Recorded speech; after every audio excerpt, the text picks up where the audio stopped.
The Poem of the Man-God, the second year of the public life, chapter 253, Syntyche, the Greek slave, 15th of August, 1945. I do not see the town of Dora. The sun is setting, and the pilgrims have directed their steps towards Caesarea. But I do not see the stop at Dora. Perhaps it was a simple stop, without anything remarkable to be noted. The sea seems on fire, as in its calm it reflects the red of the sky so much, so deep a red that it looks unreal. Blood seems to have been shed on the vault of heaven. It is still warm, notwithstanding the sea air makes the heat bearable. They are walking along the sea all the time, to avoid the fierce heat of the dry earth, and many of them have taken off their sandals and pulled up their garments to paddle in the water.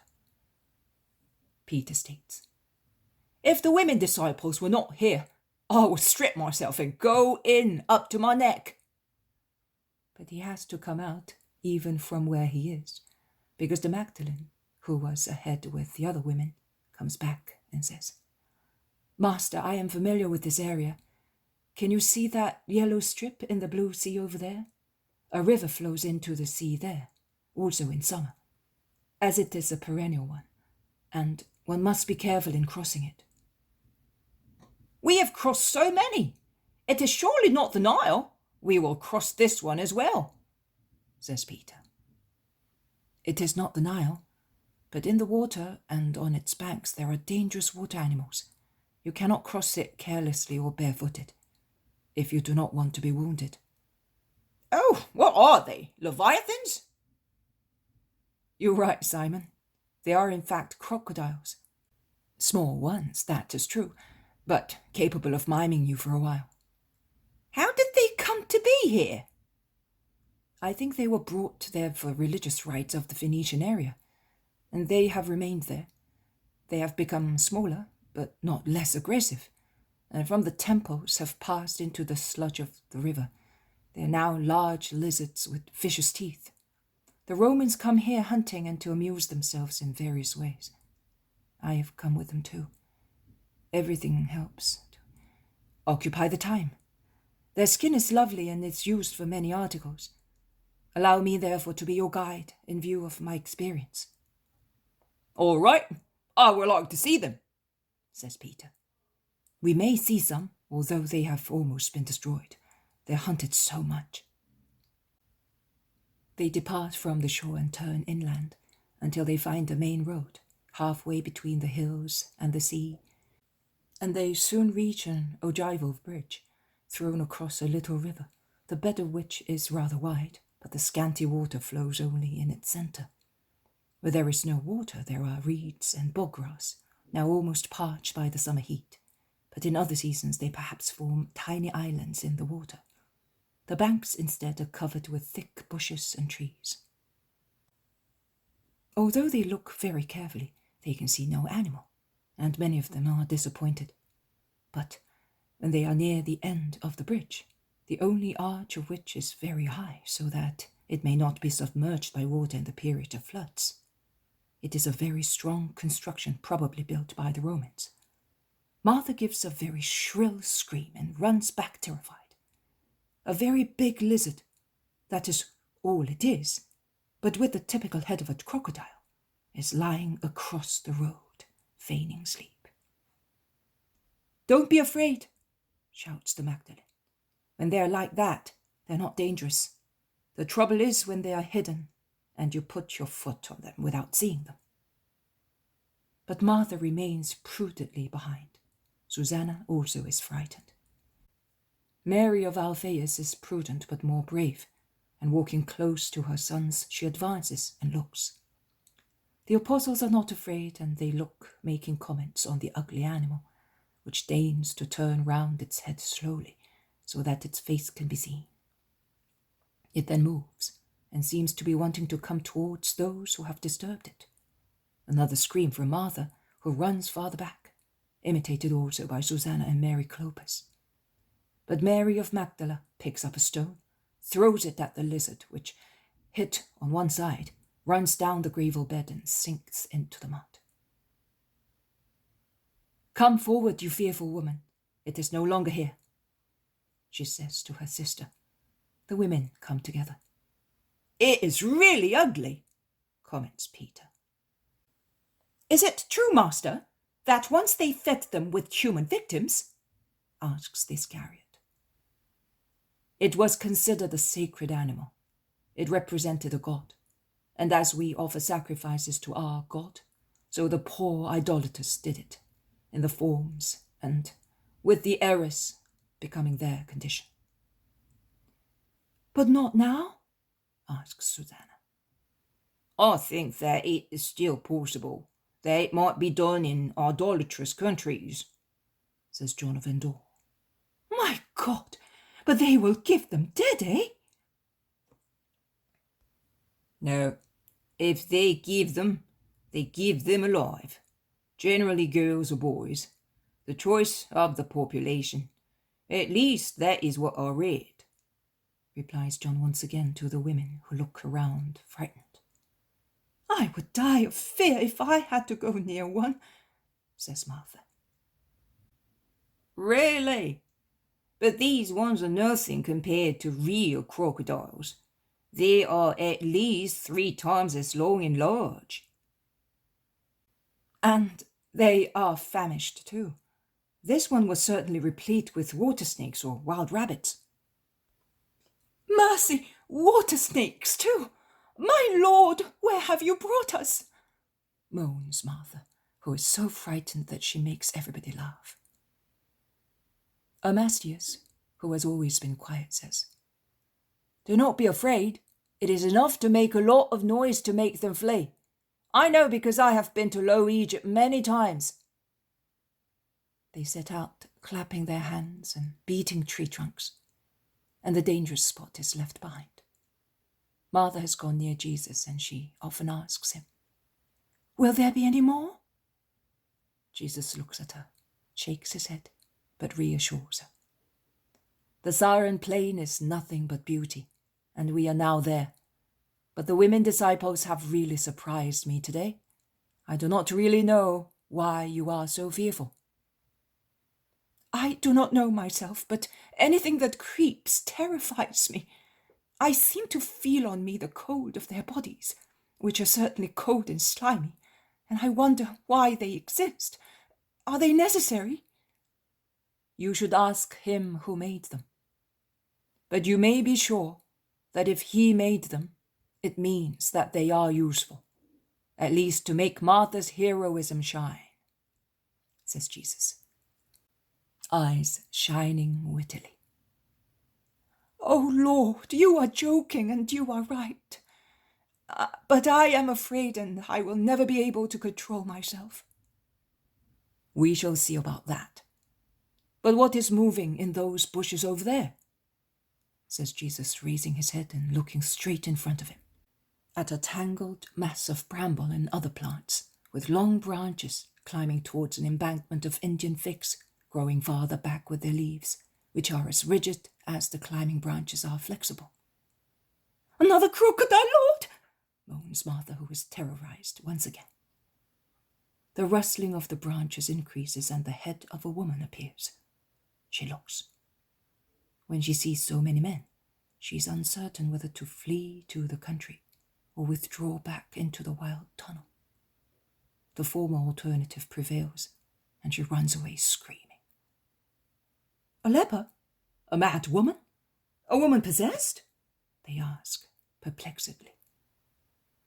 The woman comes back, because a Roman wagon is arriving from Caesarea and is already near. The woman looks like a mouse in a trap. She does not know where to go, because Jesus and his group of people are near the thicket where she was sheltered, and thus she cannot go back to it, and she does not want to go towards the Roman wagon. In the evening dusk, as night falls fast after a powerful sunset, it is possible to see that she is young and pretty, although her garments are torn and she's unkempt. "Woman, come here!" commands Jesus peremptorily. The woman stretches out her arm, imploring. "Do not hurt me. Come here. Who are you? I will do you no harm. And he says so kindly that he persuades her. The woman moves forward with her head lowered, and she throws herself on the ground, saying, Whoever you are, have mercy on me. Kill me, but do not hand me back to my master.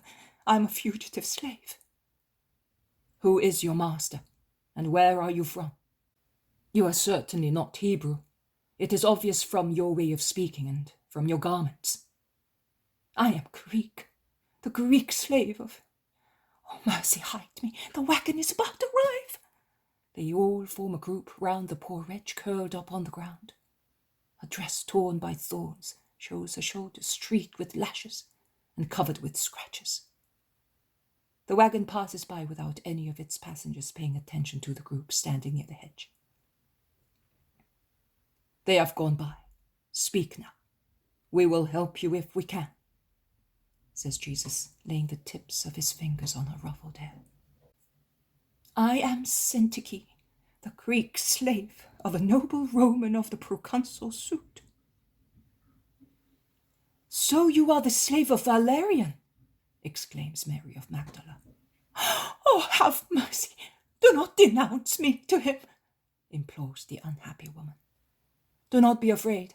I will never speak to Valerian again, replies the Magdalene, and she informs Jesus. He is one of the richest and filthiest Romans we have here, and he is as cruel as he is filthy. Why did you run away? Asks Jesus. Because I have a soul, I am not merchandise. The woman takes heart when she realizes she has come across compassionate people. I am not merchandise. He bought me, that is true. But he may have bought my person to embellish his house, that I may brighten up his time by reading for him, but that I may serve him, but nothing else. My soul is mine. It cannot be bought. But it wanted also that. How do you know there is a soul? I am not illiterate, Lord. I was a prey of war since my youth. But I was not plebeian. This was my third master and a dirty fawn. But I remember the words of our philosophers, and I know that we are not made of only flesh. There is something immortal enclosed within us, something which has no precise name for us, but I recently learned its name. One day a man came from Caesarea. He worked miracles and spoke better than Socrates and Plato. They discussed him very much in thermal baths, in triclinia, or in gilt peristyles, contaminating his august name by mentioning it in the halls of foul orgies. And just I, who already felt I had something immortal that belongs only to God and cannot be purchased as merchandise at slave markets, was ordered by my master to read the works of philosophers, to compare them, and find out whether this unknown thing, that the man from Caesarea had called soul, was described in them. He made me read that. Me, whom he wanted to enslave to his sensuality. I thus found out that this immortal thing is the soul. And while Valerian and his like were listening to my voice and belching and yawning, he endeavoured to understand, compare, and discuss. I linked their conversation, referring to the words of the unknown man, with the words of the philosophers, and I kept them here, in my heart, and my dignity became stronger and stronger to reject his lustfulness. Some evenings ago he beat me to death because I rejected him, biting him with my teeth, and I ran away the following day. I have lived in that thicket for 5 days, picking blackberries and Indian figs at night. But I will end up by being caught. He's certainly looking for me. I cost much money, and his sensuality craves too much for me to leave me alone. Have mercy on me.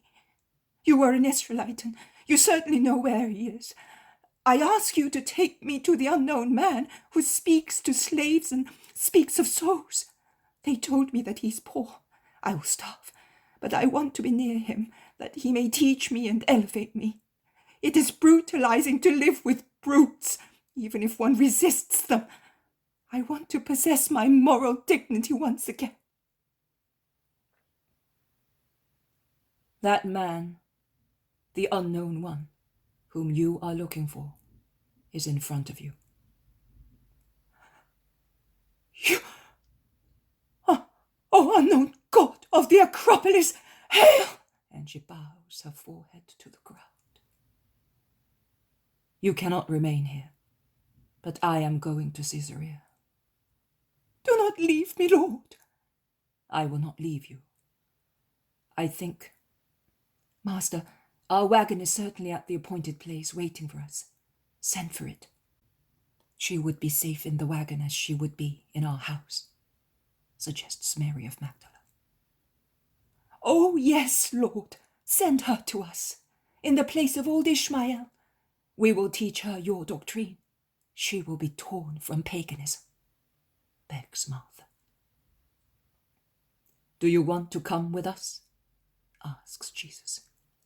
With any of your friends, providing I am no longer with that man. But a woman here said that she knows him. Will she betray me? Will any Romans go to her house? No. Be not afraid. Romans do not come to Bethany. Above all, Romans of the kind, replies the Magdalene, reassuring her. Simon and Simon Peter, go and look for the wagon. We shall wait for you here. We shall go to town afterwards, orders Jesus. When the noise of the hooves and of the wheels and the lamp hanging from its roof announced the arrival of the heavy closed wagon, those waiting for it come up from the riverbank, where they certainly had their evening meal, and come onto the road. The wagon comes jolting to a stop on the edge of the rough road, and Peter and Simon come off it. They are immediately followed by an elderly woman who runs to embrace the Magdalene, saying, I did not want to delay one moment to tell you that I am so happy, to tell you that your mother is rejoicing with me, to tell you that you are once again the fair rose of our house, as when you used to sleep in the cradle after I suckled you. And she kisses her many times.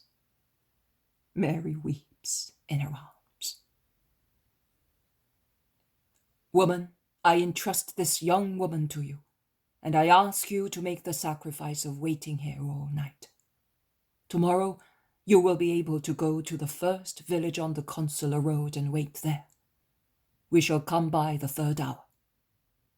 Jesus says to the nurse, Everything as you wish. May you be blessed. Just let me give Mary the clothes I brought her. And she climbs onto the wagon with the most Holy Virgin, Martha and Mary. When they come out, the Magdalene is dressed as we always shall see her in the future.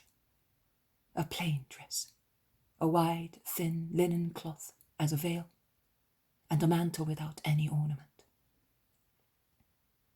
You may go peacefully, Syntyche. We shall be coming tomorrow as well.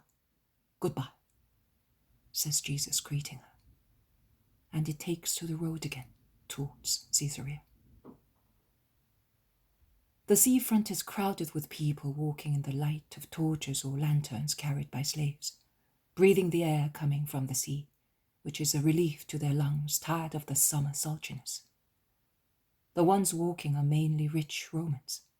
The Jews are closed in their houses and enjoy the fresh air on their terraces. The seafront looks like a very long parlour during visits. To pass there means to be examined closely in every detail.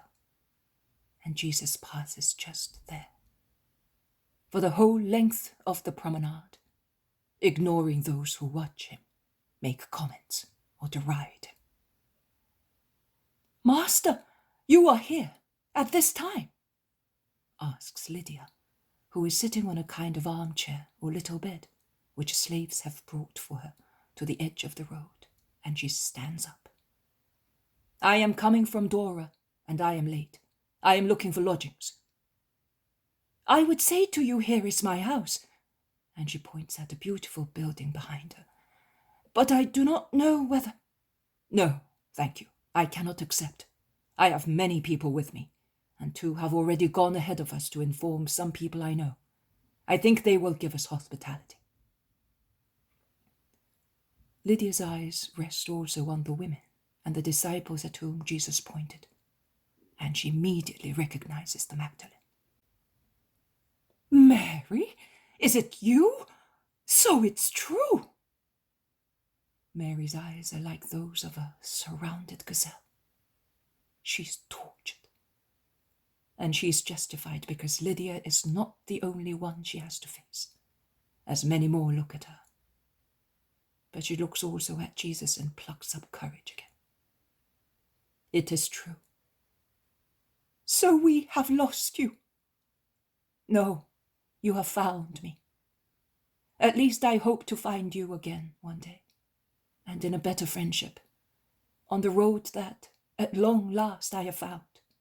Please, tell all those who know me. Goodbye, Lydia. Forget all the evil you saw me do. I ask you to forgive me." "Mary, why are you lowering yourself?